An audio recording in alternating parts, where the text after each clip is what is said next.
सज्जनों, भक्तिमय माताओं, नन्हे मुन्ने प्यारे प्यारे बच्चों, हम सब के लिए बड़े सौभाग्य की बात है कि पुनः एक बार और अवसर मिला है।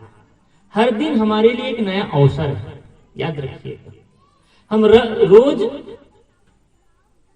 शाम को बिस्तर पे जाते हैं और सोते हैं, और अनेक लोग हैं, अनेक नहीं हजारों लाखों लोग हैं जो दूसरा दिन का सवेरा नहीं देख पाते हैं। सही है कि नहीं? शाम होते होते सूचना मिलती है, सवेरे होते होते सूचना मिलती है, अमुक भैया का शरीर छूट गया है, अमुक बहन, अमुक दीदी, अमुक दादी, अमुक का शरीर छूट गया। अगर हम आज भी यहाँ पर बैठे हैं, इसका प्रमाण है कि आज जिंदा है। मर गए कि जिंदा है? जिंदा होने का एहसास है ना? कितने लोगों को है जिंदा होने का एहसास? ये बहुत बड़ी बात है। आपको ये विनोद लग रहा होगा, लेकिन जिंदा होने का एहसास होना ये बहुत बड़ी बात है। और जिंदा होने का एहसास है, आप जीवंत होकर के अपने जीवन को वर्तमान में अगर जी रहे हैं तो ये जिंदा होने का एहसास है आपको। तो पुनः एक बार हमें एक नया जीवन आज के लिए मिला, और आज पुनः सत्संग का अवसर प्राप्त हुआ। इसके लिए हमें धन्यवाद देना चाहिए। मैं कभी कभी कहता हूं कि जो मठ, मंदिर, गुरुद्वारा, ये जितने भी बना है ना, इसके पीछे एक छोटा सा कारण है बस। ऐसा नहीं कि आप वहां जाएं और आप अपने प्रभु से बहुत धन संपत्ति मांग करके आ गए, इसके लिए नहीं, इसके लिए नहीं था। जस्ट उल्टा हो गया है। किसके लिए था? कि एक ऐसा गांव में, घर में, या फिर थोड़ी थोड़ी दूरों में ऐसे धर्म स्थलों का निर्माण हुआ, मंदिरों का निर्माण हुआ, जहां पर आप जाकर के पवित्र जगह है, क्योंकि हमारा घर का वातावरण पवित्रता नहीं रह पाती, इसलिए ऐसे पवित्र जगह में जाकर के हम अपनी भावनाओं को व्यक्त कर सके, आभार व्यक्त कर सके। आभार व्यक्त करने के लिए धर्म स्थल है। लेकिन आज जल्द उल्टा हो गया। क्या? बैंक हो गया। मंदिर, गिरजाघर, गुरुद्वारा, मस्जिद, ये क्या हो गया है? बैंक हो गया। बैंक मतलब बैंक में जाते हैं जी, आप बोलते हैं पैसा निकालते हैं, इतना पैसा दे दीजिए। तो हम मंदिर में जाते हैं कि हे भगवान, मेरे लॉटरी लगा देना, शादी करा देना, बच्चा पैदा करा देना। लगता है वो ठेका लिया है ना? मांग के लिए जाते हैं ना। हम सब भिखारी बन करके मंदिर में जाते हैं, और सदगुरु संत कहते हैं कि तुम भिखारी नहीं हो, तुम तो मालिक हो। परमात्मा ने तुम्हें मालिक बना करके भेजा है इस दुनिया में। प्रारब्ध ने तुम्हें मालिक बना करके, विधाता ने तुम्हें मालिक बना करके इस दुनिया में भेजा है। लेकिन सब कुछ पा करके भी आज हम भिखारी होते हैं। एक बार की बात है, एक बार एक घर ब्राह्मणी जो थी अपने पति से रोज कहती थी, देखो जी, हमारे राजा है वो बड़ा उदार है।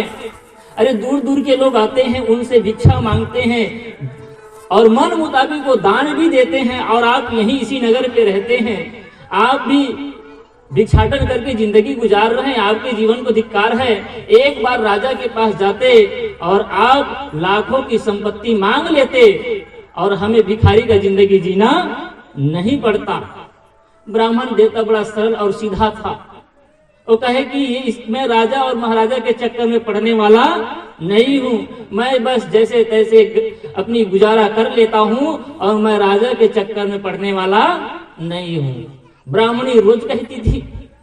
वो कहाँ मानने वाली? हट में आगे नहीं, ते नहीं जाबे तो मैं जाऊँ। ब्राह्मण देवता कहा कि अरे तुम जाने के लिए तैयार हो गई, तुम क्यों जाओगी स्त्री होकर के? चलो मैं ही जाता हूँ। आदमी अंतिम में हार मान करके जो नहीं करना चाहिए वो भी करने लगता है। माताओं से निवेदन है कि आप ऐसा कोई वचन न लेना, या ऐसा कोई व्यवहार या ऐसा काम मत करवाना जिसे हार करके जबरदस्ती और सब कुछ नुकसान करके भी उसको चुकाना पड़े। सबसे बड़ा सुहाग है।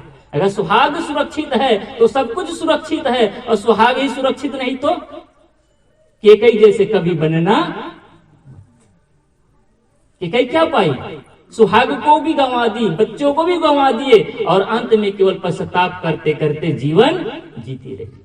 आपकी मांग बड़ी नहीं है, बल्कि आपका मांग बड़ा है। जो सिंदूर है ना लगा है, इसकी बड़ी कीमत है।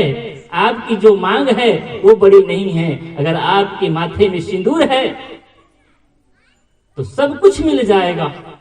तो मैं कह रहा था कि वो ब्राह्मणी जो थी जिद कर गई, नहीं जाना ही पड़ेगा। ब्राह्मण बेचारा सवेरे उठ करके राजा के दरबार में गया। तो राजा जो है वो पूजा पाठ कर रहा था, बड़ा भक्त था भी था। तो सैनिकों ने कहा कि थोड़े देर इंतजार करिए और उसके बाद में राजा आपको मिलने आएंगे। ऐसे करते करते 1-1.5 घंटा बीत गया और 1-1.5 घंटे के बाद में राजा आया। राजा ने प्रणाम किया, पूछा ब्राह्मण देवता आप इतने सवेरे कैसे आ गए, क्या काम है?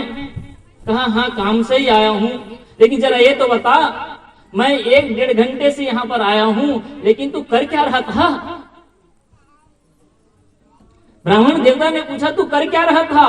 राजा ने कहा कि मैं प्रभु की पूजा कर रहा था, वंदन कर रहा था, आरती कर रहा था और प्रार्थना कर रहा था।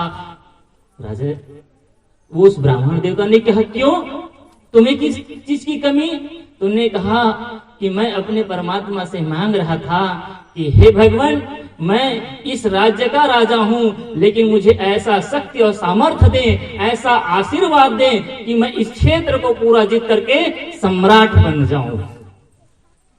रोज मैं यही कहता हूं और इसीलिए मैं पूजा और पाठ करता हूं, इसी के लिए प्रार्थना भी करता हूं, इसी का जाप करता हूं और प्रभु से रोज यही विनती करता हूं कि एक राज्य से मैं इस पूरे क्षेत्र को जीत करके सम्राट बन जाऊं। ब्राह्मण देवता ने कहा तो ऐसी बात है तो अब मैं चलता हूं, मेरा काम पूरा हो गया। राजा ने कहा तो जिस काम के लिए आए थे वो तो जरा बताते। आया था तो कुछ मांगने के लिए, लेकिन यहाँ आकर के पता चला, मैं तो पहले सोचा था कि राजा के दरबार में जा रहा हूँ, राजा से कुछ मिलेगा, लेकिन यहाँ आने के बाद पता चला है यहाँ तो मैं राजा से नहीं बल्कि बहुत बड़े भिखारी के पास आ गया हूँ। आप तो मेरे से बड़े भिखारी हैं। अरे मैं तो कुछ चंद 1000 रुपए मांगने के लिए तुम्हारे पास आया हूँ, लेकिन तुम तो मेरे से बड़े भिखारी हो जो अपने परमात्मा से 2 राज और मांगने के लिए, सम्राट बनने मांगने के लिए तैयार हो गए हो। कहने का तात्पर्य है कि आदमी की इच्छाएं कहीं पूरी होती नहीं। तो मैं इसलिए कह रहा था कि आइए इसी के माध्यम से सदगुरु कबीर साहब ने एक बड़ी सुंदर युक्ति, एक सुंदर पद कहा है, चौपाई कहा है। कबीर साहब का जो साहब जी कल ही कह रहे थे कि हर कबीर पंथी को बीजक पढ़ना चाहिए, सदग्रंथ का अध्ययन करना चाहिए।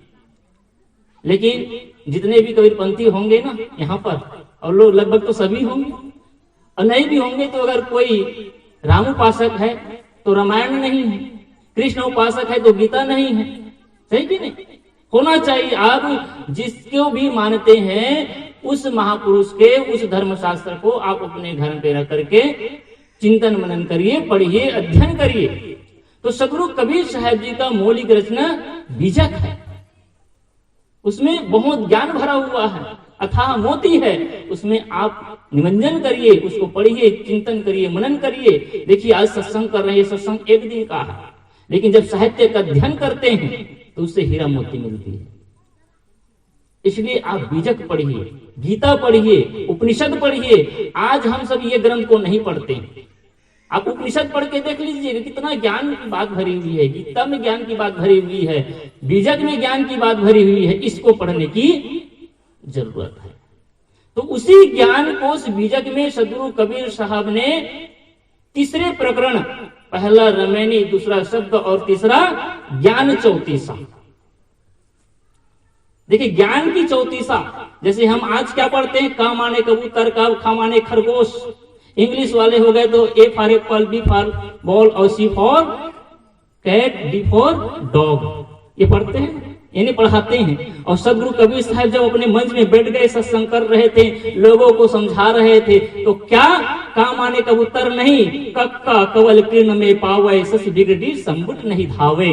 और जब ख अक्षर से कहा तो कबीर साहब ने कहा खक्खा चाहे खोरी मनावे, खसमहि छाड़ दहुदिस धावे, खसमहि छाड़ क्षमा होय रहिए, होय न खीन अक्षय पद लहिए। देखिए ख अक्षर से उन्होंने उपदेश किया, ख अक्षर से उन्होंने समझाया, और जो 34 अक्षर से ज्ञान का वर्षा करने वाले महान सदगुरु कबीर साहब हैं, ऐसे सदगुरु कबीर साहब को लोग या विद्वान जगत के लोग, हिंदी साहित्य के लोग उसको अनपढ़ कहते हैं। और किस साखी को लेकर के? उसी कबीर साहब के साखी को लेकर के उसी को सिद्ध कर देते हैं। का देखो कबीर साहब ने कहा, मसी कागज छुओ नहीं, कलम गहो नहीं हाथ, और 4 युग की वार्ता कबीर मुख ही जनाई बात। देखिए आधा तो विद्वान लेते हैं लेकिन आधा भूल जाते हैं। कैसे? कबीर साहब ने कहा मसी कागज छुओ नहीं, मैंने मसी यानी कलम को और कागज को छुआ नहीं। इससे विद्वान लोग तर्क लगाते हैं कि कबीर अनपढ़ थे, ये कभी पढ़े नहीं थे। सही कि नहीं? लेकिन आगे क्या है? 4 युग की वार्ता या महत्तम कबीर मुख ही जनाई बात। जो चारों युगों की बात है, जो सब जगह की बातें हैं, जो सर्वत्र जो बातें चर्चा हो रही, व्यवहार हो रहा है, उसके लिए कबीर को कागज और कलम पकड़ने की जरूरत नहीं है। वो तो यूं ही मुख से बोल करके बता देगा।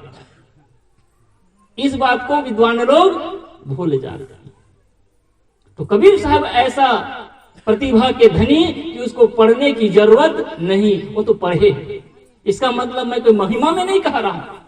देखिए कुछ ऐसे प्रतिभाशाली होते हैं। हमारे सदगुरु अभिलाष साहब जी हुए हैं, वो खुद बताते थे कि पहली में 3 महीना और दूसरी में 3 महीना, इतना स्कूल गए हैं बस। और एक और प्रत्यक्ष उदाहरण है सदगुरु विशाल साहेब। सदगुरु विशाल साहेब कभी स्कूल ही नहीं गए। जिस आज कहते हैं ना डिग्री बहुत बड़ी चीज होती है, और आज डिग्री के पीछे लोग दौड़ते हैं। सदगुरु अभिलाष विशाल साहेब कभी स्कूल नहीं गए, लेकिन उन्होंने 4 ग्रंथ का, महान ग्रंथ का रचना किए। भवयान, नवनियम, सत्यनिष्ठा। देखिए कितना सुंदर, पढ़ के देखिए उसके ग्रंथ को। और मुक्ति द्वार, ये 4 ग्रंथ विशाल साहेब ने स्कूल एक दिन भी नहीं गए। ये प्रतिभा के धनी।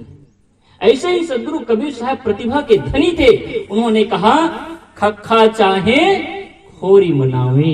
अगर खैर चाहते हो, कल्याण चाहते हो, शांति चाहते हो, सुख चाहते हो, परम तत्व की प्राप्ति चाहते हो। उन्होंने पूछा, खक्षर से उन्होंने उपदेश किया, और खक्षर से उपदेश करके जन समाज को उन्होंने पूछा, क्या लोगों तुम खैर चाहते हो, शांति चाहते हो, कल्याण चाहते हो? लोगों के ने हाँ हम भी कल्याण चाहते हैं। अच्छा आपसे पूछें कितने लोग हैं कल्याण चाहने वाले? कोई नहीं है। अरे सब पैसा चाहने वाला है, बच्चा चाहने वाला है, कल्याण न चाहता करे बेटे ना। अरे सब लोग पैसा चाहिए ना भाई, अब कल्याण से थोड़ी कुछ मिलने वाला है। लेकिन हम पैसे के पीछे भी शांति ही चाहते हैं, सुख चाहते हैं।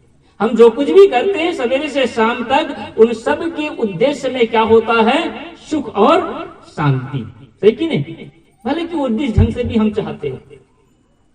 तो कबीर साहब ने प्रश्न किया, क्या तुम सुख, शांति, कल्याण, मोक्ष की प्राप्ति चाहते हो, ईश्वर की प्राप्ति करना चाहते हो? जो भी शब्द ले लीजिए, शब्द में कोई अंतर, ईश्वर की प्राप्ति बोल दीजिए, कल्याण की प्राप्ति बोल लीजिए, आत्म शांति की प्राप्ति बोल लीजिए, और नहीं तो कम से कम सुख की प्राप्ति बोल लीजिए। बहुत सिंपल शब्द है। लोगों ने कहा हम सुख चाहते हैं, तो कबीर साहब ने कहा एक छोटा सा काम करना पड़ेगा। क्या? खखा चाहे खोरी मनावे, खोरी को मना लो। बस एक छोटा सा काम। जो भी कल्याण करना चाहे तो उसको पूजा करने की जरूरत नहीं है, मंदिर जाने की जरूरत नहीं है, तीर्थयाटन करने की जरूरत नहीं, बहुत आडंबर करने की जरूरत नहीं, बहुत कर्मकांड करने की जरूरत नहीं, शरीर को तपाने और जलाने की भी जरूरत नहीं है। अगर सुख और शांति, कल्याण चाहते हैं, ईश्वर की प्राप्ति करना चाहते हैं, आत्म कल्याण करना चाहते हैं, तो एक छोटा सा काम करें कि अपनी खोरी को मना लें। खोरी क्या है? छत्तीसगढ़ की भाषा है, आप बहुत जल्दी समझ जाएंगे। खोरी का अर्थ होता है गली। आपका गांव है और गांव मेन रोड से, सड़क से छोटे छोटे घरों को अंदर, घर के दोनों तरफ जो सकरी रास्ता होता है, आने जाने का मार्ग होता है, उसी को बोलते हैं गली। इसी को बोलते हैं ना, चुप हो गई बता देना भाई, आप क्या बोलते नहीं, गली खोर। कबीर साहब ने कहा कि गलियों को मना लो। ये गलियां क्या हैं? तो ये हमारा शरीर ही एक नगर है, और इस शरीर रूपी नगर में प्रवेश करने के लिए, अर्थात बाहर का जो भी हम चीज देखते, सुनते, भोगते, चखते हैं, इसको महसूस करते हैं, किसके माध्यम से? इंद्रियों के माध्यम से। हमारे पास 5 ज्ञान इंद्रियां हैं, और 5 ज्ञान इंद्रियों के माध्यम से हम 5 विषयों का ग्रहण करते हैं, अर्थात इसी से आवागमन होता है, इसी से व्यवहार होता है, इसी से हम सब कुछ समझते हैं। 5 ज्ञान इंद्रियां क्या है? आंख, नाक, कान, जीभ, चाम। आंख से नेत्र, नेत्र से देखते हैं, रूप का ज्ञान करते हैं। नाक से हम गंध का ज्ञान करते हैं, त्वचा से स्पर्श का ज्ञान करते हैं, और कान से शब्द का स्पर्श, शब्द का हम पता लगाते हैं। ऐसे ही जीभ से स्वाद का पता लगाते हैं। सदगुरु कबीर साहब ने कहा, अगर तुम सुख और शांति चाहते हो तो केवल एक काम करो, तुम अपने मन इंद्रियों को अपने वश में कर लो। हम सबको वश में करना चाहते हैं, पत्नी को वश में करना चाहते हैं, पति को वश में करना चाहते हैं, भाई को वश में करना चाहते हैं, शिष्य को वश में करना चाहते हैं, गुरु को वश में करना चाहते हैं। दुनिया की सारी शक्तियों को हम अपने वश में करना चाहते हैं, लेकिन दुर्भाग्य है, जिसको वश में करना चाहिए उसी को हम अपने वश में नहीं करते। राजा रावण के लिए कहा जाता है, वो सबको अपने वश में रख किया था। वर्षा कहता है पानी गिरे तो गिर जाता है, नहीं, उसके मुट्ठी में था, सब चीज को वश में कर लिया, लेकिन अपने मन को वो अपने वश में नहीं कर पाया। तो अगर मन को वश में नहीं कर पाए तो किसी चीज को भी आपने वश में नहीं किया। इसलिए हम अपने मन इंद्रियों को अपने वश में करें। मन इंद्रियों को वश में करेंगे तो हमारा मन शांत रहेगा, सहज रहेगा, और हमारा व्यवहार भी सुंदर रहेगा। अगर हम भोगी होंगे, अगर हम विषयों के प्रति ज्यादा ललायित रहेंगे, ज्यादा वस्तु पाना चाहेंगे, तो हमको दुख उठाना पड़ेगा, है कि नहीं? ज्यादा खा लेंगे, गुरुदेव जी कहा करते थे, अगर ज्यादा खा लेंगे तो पेट खराब हो जाएगा। हो जाएगा कि नहीं होता? संयमित खाइए। तो हर चीज में संयम। संयम का मतलब क्या होता है? संयम का मतलब ये नहीं होता है कि घर बार छोड़ करके एक सफेद कपड़ा पहनकर साधु हो गए। वैराग्य का अर्थ यही लोग समझते हैं। वैरागी हो जाना मतलब सब चीज को त्याग करके साधु बन जाए और वैरागी हो गए। वैरागी होने का मतलब नहीं, ये संयमी होने का मतलब नहीं। संयमी होने का मतलब है, अभी हम धर्म की परिभाषा सुनी रहे थे, जो जैसा है उसको वैसे समझना, और उसमें एक वाक्य और जोड़ दीजिए, जो जैसा, जिसको जैसा करना चाहिए या जिसका जो उपयोग हो उतना ही उसका उपयोग करना ही धर्म है। अपने धर्म को समझ लीजिए, क्या चीज करने योग्य है और क्या करने योग्य नहीं है, यही धर्म है।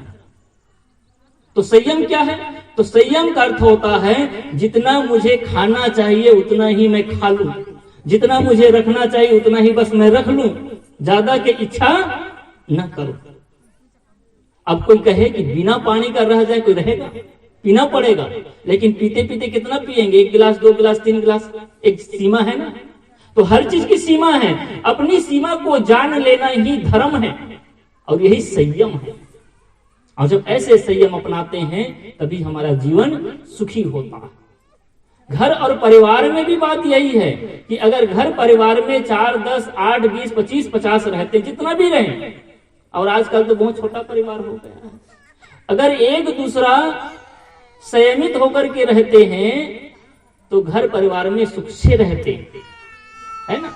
मैं कल उदाहरण दे रहा था, अत्यधिक वस्तुओं की अपेक्षा ही हमारा दुख का कारण है कि नहीं? अत्यधिक, अगर 2 कपड़ा से काम चल जाए, काम चल भी रहा है लेकिन उसके लिए दुख नहीं है, पिताजी ने इस साल मेरे लिए, मैंने कहा, और मेरे लिए कपड़ा नहीं लिया। एक भक्त था, और हकीकत घटना बता रहा हूं। वो बूढ़ा 60 साल का हो गया है। उसने एक दिन अपने बेटे को कहा कि बेटा मेरे लिए मोटरसाइकिल ले दो। ये हकीकत घटना है, कोई कहानी नहीं। उसके कहा, बच्चों ने कहा, दो बेटा है पिताजी, आप 60 साल के हो गए हैं, आपके लिए मोटरसाइकिल ले देंगे, और आप कहीं गिर गए, इधर उधर चले गए तो झंझट हो जाएगा। कहीं अरे मोटरसाइकिल नहीं ले सकते तो टीवीएस ले दो। टीवीएस भी ले सकते हैं, लेकिन उसको भी तो चलाने की क्षमता चाहिए। 60-65 उम्र हो गई है। बहुत समझाया, नहीं माना। मेरे पास आया एक दिन, कहे साहेब बच्चे लोगों को कहा हूं कि मेरे लिए मोटरसाइकिल ले, तो देखो 60 साल की उम्र है, 60 वर्ष से ज्यादा भी हो गया होगा, और कहता है मेरे लिए मोटरसाइकिल दो। जिन बच्चों को मैंने इतना पढ़ाया लिखाया, इतना घर बनाया, इतनी संपत्ति बनाया, आज वो बच्चे मेरे बात नहीं मान रहे हैं। अब बच्चों को कहना था कि अब ये बूढ़े हो गए हैं, चला नहीं पाएंगे, और कहीं भी आना जाना है तो हम लोग ले जाएंगे, इसको क्या चिंता है, इसलिए वो खरीदते नहीं थे। मैंने काफी समझाया, वो चले गए। 8-10 दिन के बाद में पता चला कि वो आदमी विक्षिप्त हो गया, पागल हो गया। घटना कोई कहानी नहीं है, एक घटना है। 8-10 दिन के बाद में पता चला कि वो विक्षिप्त हो गया, पागल हो गया, और रोज बड़बड़ाता था, मोर गाड़ी नहीं लगा, मोर गाड़ी नहीं लगा। रायपुर में उसको भर्ती करना पड़ा, रायपुर में उसको हॉस्पिटल में भर्ती करना पड़ा, इलाज किए, और धीरे धीरे कहीं जा करके 2 महीने के बाद में थोड़ा नॉर्मल, ठीक नहीं हुए, नॉर्मल को थोड़ा सा, और जब तक उसके लिए गाड़ी नहीं लिए तब तक उसका मन शांत नहीं हुआ। ये घटना है, आपको बताऊं। जिस चीज को हम महत्व देते हैं, मन में बैठा लेते हैं, वो हमें परेशान करता है। देखिए, बीड़ी बहुत बड़ी चीज नहीं है, लेकिन जब बीड़ी की आदत पड़ जाती है तो आप और हमको परेशान करती है। वो शराब बहुत बड़ी चीज नहीं है, लेकिन जब उसकी आदत पड़ जाती, अगर एक बार कोई पी लेना तो कोई बहुत बड़ा नुकसान नहीं है, वो बहुत बड़ी आफत नहीं आ जाएगी, लेकिन उसकी गंदी आदत जब लग जाती है तो आदमी को वो बर्बाद कर देता है। तो मेरे कहने का तात्पर्य है कि हम संयम अपनाएं। तो संयम का मतलब क्या होता है? तो संयम का अर्थ है केवल त्याग देना नहीं होता है, छोड़ देना नहीं होता है, बल्कि हर क्षेत्र में संयम, बोलने में संयम। जितना बोलना है उतना बस बोलिए, जितनी जरूरत है उतना बस बोलिए, सुंदर बोलिए, मीठा बोलिए। मधुर वचन है औषधि, कटुक वचन है तीर, श्रवण द्वार हो संचरे शालय सकल शरीर। अगर मीठा बोलेंगे, प्रेम से बोलेंगे, नहीं बोलना नहीं जानते ना, अब बोलेंगे बड़बड़ बड़बड़ तो जो नहीं बोलना चाहिए वो भी बोल देंगे। इसलिए सदगुरु कबीर साहब ने कहा, बोलना कासो बोलियर भाई, बोलत ही सब तत्व नसाई, बोलत बोलत बाड़ू विकारा, और जो बोले सो पड़े बेचारा। ये बोलने से विकार होता है। कहते ना, एक हाथ खीरा के 9 हाथ पी जा, तो कैसे का कहते, तो कहते कहते हो जाता है ना। किसी ने बताया, अरे एक झलक चितुआ उठा के लेगी कही आपके गाँव में, तो वो लम्हा जाते जाते हो गए, 2-3 झला लेके सुने हैं कहा थे, तो पैरी मेटा वाला कहा थे, अरे 8-10 झला चितुआ उठा के लेके कहा था। वो बढ़त राजनांदगांव जाते जाते पता चल गया है कि वो 50 आदमी मतलब चितुआ उठा के ले गए, और पता चलते कुछ झलन नहीं उठा है ना। घटना सही है, ऐसे ही होता है ना। तो आदमी कहते कहते बढ़ा देता है। तो इसलिए बोलने में संयम करेंगे। अगर बोलने में ही संयम कर लेंगे तो घर के कम से कम 90% बीमारी, उनसे बीमारी, इस शरीर की नहीं, परिवार की बीमारी खत्म हो जाएगी, लड़ाई समाप्त हो जाएगी। बोलने में संयम करें। हम बोल बोल करके ही खाने में संयम करें। खाने की बहुत सारी बातें हो रही थी, उसका 2 पक्ष है। जो अच्छा भी खाते हैं उसमें भी सुधार करने की जरूरत है, और जो बुरा खाते हैं उसको पूरा त्यागने की जरूरत है। 2 चीज है ना, खाते तो हैं, एक ऐसी चीज खाते हैं जिसकी बिल्कुल भी जरूरत नहीं है। बीड़ी की जरूरत है क्या? सिगरेट की जरूरत है? और मैं कभी कभी लोगों को उदाहरण भी देता हूं कि आज लोग बोलते हैं कि हम बहुत गरीब हैं या कम पैसा वाले हैं, हम अपने बच्चों को नहीं पढ़ा पाते। मैं आप सबको बोलता हूँ, यहाँ जितने भी लोग बैठे होंगे ना, वो चाहे कितनों भी गरीब होंगे, मेरे सदगुरु से प्रार्थना है और मैं भावना ऐसा रखता हूँ कि आप सब खाते पीते लोग हैं और सब संपन्न हैं, कोई गरीब यहाँ नहीं है। लेकिन अगर कोई अपने को गरीब भी मानता होगा और 200 रुपए की रोजी भी करता होगा, लेकिन वो भी अपने बच्चों को अच्छी शिक्षा दे सकता है, अच्छा स्वास्थ्य दे सकता है। आप बोलेंगे जी कैसे? तो आप बताइए, जो 200 रुपए कमाते हैं, ईमानदारी से बताइए, उसमें गुटखा कितना खाते हैं, बीड़ी कितना पीते हैं, सिगरेट कितना पीते हैं, शराब कितना पीते हैं, और मांस मटन खाने वाले हैं तो कितना उस पे खर्च करते हैं। तो आपको पता चलेगा 200 रुपए में 150 रुपए तो फिजूल ही खर्चा हो जाता है, और बच्चा आपका 10 रुपए भी मांगता है तो उसमें एक चाटा लगाते हैं। अपना खुद खा रहा है, 40 रुपए का गुटखा पुचले फेंक रहा है। 10 रुपए आप ट्रेन में जाइए, अगर 20 रुपए का लेंगे तो 2 पाउच बच देता है। सही की गलत? 2 पाउच, और 2 पाउच को खाते खाते अगर 10 घंटे का सफर है तो 500 को तो केवल पाउच खा गए आप। बर्बाद कोई करता नहीं, हम बर्बाद होते हैं। ये हमारी जो स्वार्थ है, जो हमारी लिप्सा है, ये गंदी आदत है। अरे इसी आप बीड़ी पीते हैं और बीड़ी पी बेच करके अरबपति बन गए हैं। आप गुटखा खाते हैं, वो कुछ नहीं है, छिपकली की चमड़ी है और सड़ी हुई सुपारी है और तंबाकू है, उसी को आपको खिलाते हैं और उसी को खा करके आप गरीब हो रहे हैं, बीमार हो रहे हैं, और उसी को बेच करके लखपति हो रहे हैं, और सलमान जैसे उसी का प्रचार करके करोड़पति उसका विज्ञापन में भी पा जाते हैं। विमल का आता है ना विज्ञापन, आप सबने देखा, विमल को विज्ञापन करता है। अब पूछ करके देखना, कभी सलमान आपको मिल जाए, शाहरुख खान मिल जाए, कभी ऐसा और मिलना, तो पूछना कभी आपने विमल खाया है? अरे उन्होंने कहेगा विमल खाना तो दूर, उसको मैंने पकड़ा भी नहीं बोलेगा। सही कि नहीं? ये झूठी प्रचार है, ये झूठा विज्ञापन है। आप कभी भी टीवी के विज्ञापन के पीछे भागिए मत, इसमें कोई वास्तविकता नहीं, कोई वास्तविक चीज होगा उसका विज्ञापन करने की जरूरत नहीं है। और जितना भी विज्ञापन है समझ लीजिए उसके पीछे धोखा है। मेरे कहने का तात्पर्य इतना है कि जीवन को सुंदर बनाना है तो संयमित होना होगा, और संयमित होने के लिए सबसे पहले यही सोचना होगा, जो भी हम अनावश्यक करते हैं वो सब चीज का त्याग कर दे, इसी का नाम संयम है। बीड़ी की जरूरत नहीं, विचार करिए, मैंने शुरू से दिन से इस बात को कहा, विचार करिए बीड़ी की जरूरत मेरे जीवन में क्या है। अगर जरूरत लगता है तो कर लीजिए, और जरूरत नहीं लगता तो छोड़ दीजिए। ऐसे शराब है, ऐसे गुटखा है, ऐसे चरस है। आप लोग बोलते हैं जी सरकार को कभी कभी दोष, देखिए 2 पक्ष होता है। सरकार तंत्र को भी काम करना चाहिए, ऐसा नहीं मैं कि सरकार का पक्ष लेता हूँ या किसी सरकार का पक्ष लेता हूँ, लेकिन वो अपना एक काम करता है, उसकी एक कुछ मजबूरियां भी हैं, राजनीतिक मजबूरियां हैं। लेकिन सब चीज के लिए आप सरकार को मत दोष दीजिए कि सरकार बेच रही इसलिए पब्लिक बिगड़ गई। ठीक है, आप शराब के लिए तो कहे थे कि सरकार शराब ठेका खुलवाते हैं, लेकिन हाफिम जो होता है, हीरोइन होता है, और ऐसी प्रकार से नाना प्रकार के ड्रग्स होते हैं जो भारत ही नहीं पूरे विश्व में प्रतिबंध है, लेकिन अरबों खरबों की डील होती है, बिक्री होती है, उसको कौन कर रहा है बताइए? वो तो प्रतिबंध है ना। बिहार में शराब प्रतिबंध है, फिर भी 42 लोग शराब पी करके मर गए। गुजरात में शराब बंद है, फिर भी 57 लोग पी करके मर गए। क्यों? ये सरकार की कमजोरी थी कि हमारी कमजोरी थी? यह हमें राजनीतिक चर्चा नहीं करना है, इसे हमें अपने जीवन को देखना है।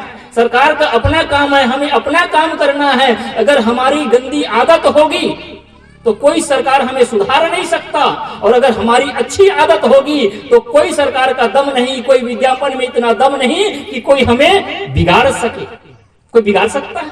अरे हम ही बनते हैं और हम ही बिगड़ते हैं। इसलिए मेरा कहना है कि हम सब अपने जीवन को संयमित करें।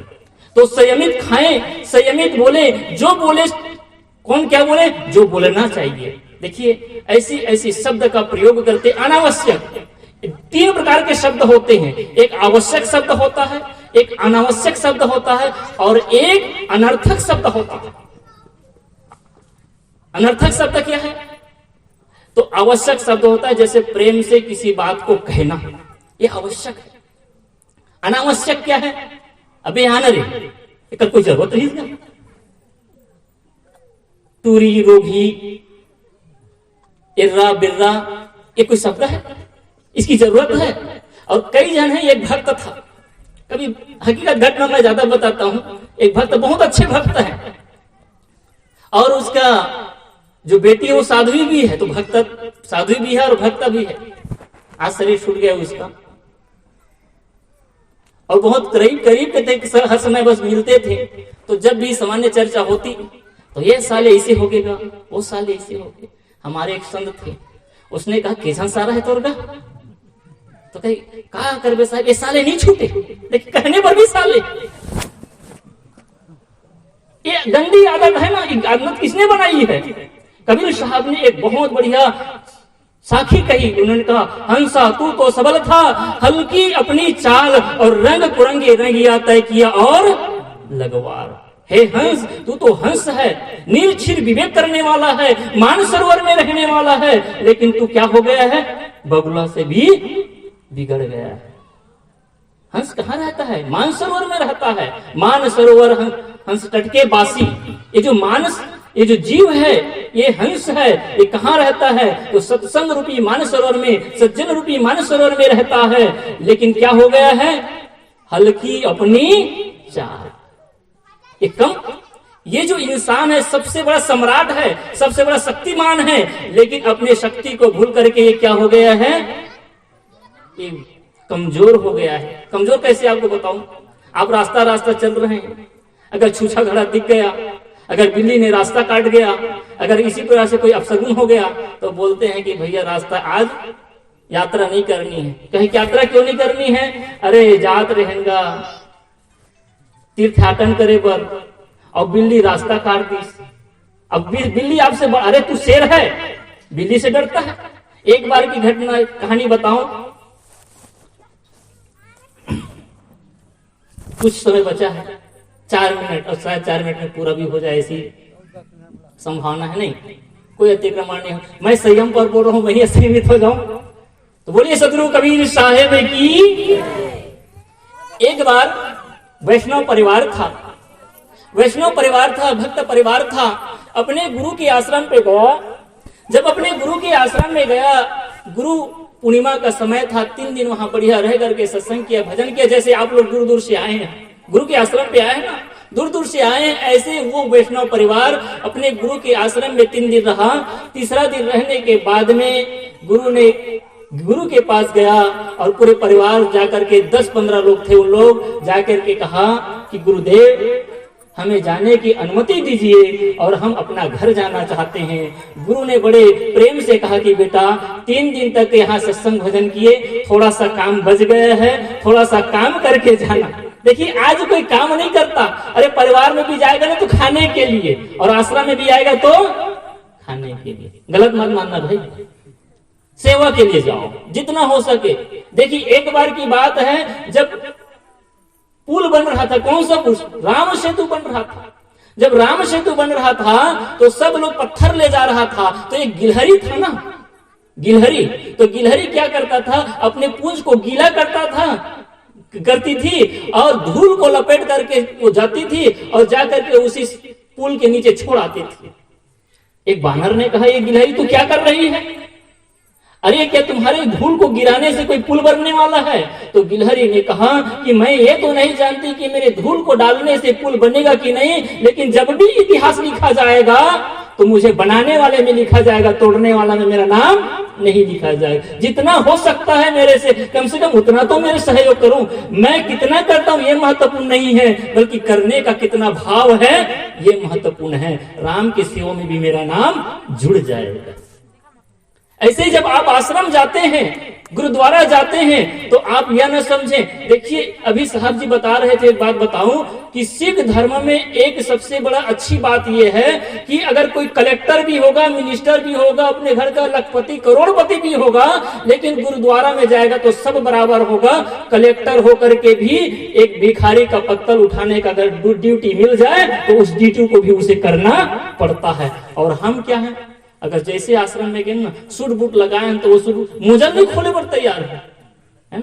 मोजा भी नहीं निकल पाता है हमारे। तो इसलिए श्रद्धा भाव रखें, भक्ति भावना रखें, कुछ करने के लिए सोचे, खाने से पहले खिलाने के भाव रखें। देखिए कितना मजा आता है। और ये आश्रम पे नहीं, आप घर में भी करिए और सब जगह भी करिए। आप किसी मेहमान के रूप में जाते, किसी के मरनी हो गई, किसी घर शादी हो रही है, तो आप पूछिए, घर वाले से पूछिए, अच्छा भैया मेरे लायक कोई काम हो तो बताओ। आवाज तो ऐसे है, वो पीछे पीछे टरत रहे, कहे मत बोलो करके, वो जीजा बुला मत लेगा करके वो पीछे पीछे चले गए। भाव क्या होना चाहिए, पूछिए जाकर के, अच्छा जीजा जी, अच्छा भैया जी, अच्छा नाना जी, कोई काम है तो बताइए, मैं आ गया हूं, चलो करता हूं, क्या काम है बताइए। देखिए इससे कितनी बड़ी अच्छी बात होगी, प्रेम बढ़ जाएगा। लगेगा देखो अमुक रिश्तेदार आया था, कितना बढ़िया सेवा कर रहा था। तो आप रिश्तेदारी के पास जाए, चाहे घर में हो चाहे गुरु आश्रम पे, आप सेवा करिए। तो मैं कह रहा था, तो गुरु ने कहा कि बेटा आज भर एक दिन रह करके और सेवा कर लो, फिर कल सवेरे से चले जाना। वो जो भक्त परिवार था वो अड़ गया और कहा कि नहीं गुरुदेव, आज ही हमको जाना है, कल से गेहूं की फसल में पानी डालना है, खेती करना है और व्यापार भी करना है, इसलिए 3-3 दिन का समय दे दिए, अब हमें जाना ही पड़ेगा, आप हमें मत रोकिए। गुरु ने कहा भैया जाने वाले को कौन रोकता है, कोई रोकेगा, कोई रोकेगा? अरे यहाँ पे किसी को मर जाए ना तो उसको कोई रोकने वाला है? यहाँ से जाने वाले को कोई रोक सकते हैं? देखिए संत आपके यहाँ 3 दिन है और चौथा दिन किसी को रोकना चाहेंगे तो कोई रुकने वाला? अरे आप खुद नहीं रुक सकते, संत का आप भी नहीं रुकेंगे, कोई यहाँ रुकता? सब चलाए मान। संत ने कहा कि अगर जाना ही चाहते तो जाओ भाई। बंदगी पालगी किए, प्रणाम किए और जाने लगे। समय का 4 बजे थे, जाते जाते थोड़े ही दूर गए थे, एक गधा उसी के संध्या का समय में एक गधा धूल में लौट रहा था, कीचड़ था, वहीं पर धूल से लौटा और कीचड़ में जाकर लुत्फत इधर से उधर हो रहा था। इस दृश्य को देख करके जो वैष्णव परिवार का मुखिया था उसने कहा कि बेटा गजब हो गया, क्या हम बस गुरु के आश्रम से निकल करके 1 किलोमीटर हम सिंगारपुर के पास ही पहुंचे हैं और यहाँ पर गधा लोट पोट रहा है और हमें ऐसा गुरु ने बताया है, ऐसे शास्त्रों में लिखा है, अगर यात्रा कर रहे हो और गधा लोट पोट रहा हो तो ये अशुभ संकेत है, दुर्घटना भी हो सकती है, इसलिए हमें यात्रा रोक देनी चाहिए। हम यहाँ से वापस गुरु आश्रम चले जाएंगे, हम बहुत दूर अभी नहीं आए हैं। नौजवान युवक भी थे, उन्होंने कहा कि दादाजी आप कहाँ भी पड़े हुए हैं, यात्रा में चलते निकल गए तब निकल गए। फिर दादाजी ने कहा नहीं बेटा हमको वापस चल देना चाहिए। सबका मन हुआ। देखिए आदमी डरता किससे है? आदमी हंस है, सबल है, बलवान है, सिंह है, लेकिन छोटी छोटी गंदी आदत से, टोटके से, मान्यता से वो डर जाता है। शेर होकर के भी कमजोर है, लाचार है। वापस आया, आकर के देखता है गुरुदेव जी, तो कहे बेटा कोई अनहोनी हो गई क्या, कोई घटना हो गई क्या? अगर वहां से तुम लोग वापस कैसे आ गए? तुम लोग तो जानने के लिए नहीं कि कोई सामान भूल गए क्या? कहे गुरुदेव जी हम लोग कोई सामान नहीं भूले। तो कोई घटना घट गई? क्या कोई घटना नहीं घटी। क्या किसी का तबियत खराब हो गया? क्या तबियत नहीं खराब हो गई? तो क्यों आ गए? तो बूढ़ा ने कहा गुरुदेव हम जब रास्ता जा रहे थे, पैदल चल रहे थे, तो उसी के एक किनारे में एक गड्ढा में गधा लोट पोट रहा था, उसी को देख करके हमने यात्रा स्थगित कर दी। गुरु ने कहा बेटा धन्यवाद, वापस तो आ गए, बस बात इतनी है, कोई गधा का बात मानता है और कोई गुरु का बात मानता है। सज्जनों हम गधा की बात मानने वाले लोग हैं। तो गधा क्या है? अबुद्धि, कुबुद्धि और दुर्मति की बात में आकर के किसी ने कह दिया और हम करने लग गए, ये गधे की बात है। हम गुरु की बात माने। गुरु नाम ज्ञान और गधा नाम अज्ञान। अज्ञान दशा में दुख है और ज्ञान दशा में सुख है। तो मैं कह रहा था, सदगुरु कबीर साहब ने कहा खक्खा चाहे खोरी मनावे और खस में छाड़ दहो देश धावे। अगर खैर चाहते हो, कल्याण चाहते हो तो जीवन में संयम अपनाएं। अगर संयम पूर्वक जीवन जिएंगे तो निश्चित है कि हमारा जीवन धन्य हो जाएगा। सबको देखिए आज किसी चीज की कमी नहीं पड़ेगी, जितनी भी चीज की कमी पड़ रही इसका कारण क्या है?